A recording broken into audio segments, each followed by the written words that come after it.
বন্ধুরা আজ সকাল সকাল বেরিয়ে পড়তে হলো আর এখন বাজে 11টা। সো গাইস আমি চলে যাবো এখন গ্রাম পঞ্চায়েতে। সেখানে কি করতে যাবো, ওয়াটার ট্যাক্স মানে জলের ট্যাক্স কাটাতে আর জমির ট্যাক্স। সো গাইস সবাইকেই কাটানো উচিত, কারণ যেভাবে জল অপচয় হচ্ছে তো সবাই একটু ওয়াটার ট্যাক্স ম্যাক্স দিয়ে ক্লিয়ার রাখবে ব্যাপারটাকে। তো গাইস আমি ফাইনালি বেরিয়ে পড়ি সাইকেল নিয়ে, আর কিছুক্ষণ দূরেই রয়েছে গ্রাম পঞ্চায়েত। তো আমি ফাইনালি চলে এসেছি আমাদের গ্রাম পঞ্চায়েতে।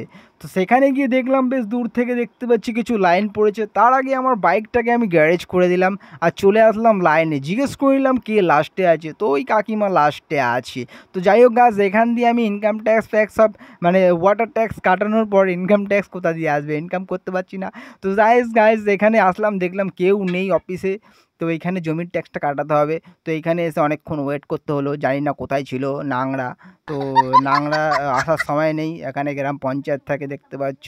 তো এইখানেও সো গাইস দেখতে পাচ্ছ ফাইনালি চলে এসছে। তো মানে জমির যে ট্যাক্সটা আছে সেটা কাটানো হচ্ছে। তো আমিও লাইনে দাঁড়িয়ে আছি। সো গাইস আমারও ফাইনালি কাটানো হয়ে গেছে, এই বছরেরটা পুরো 100 টাকা নিল।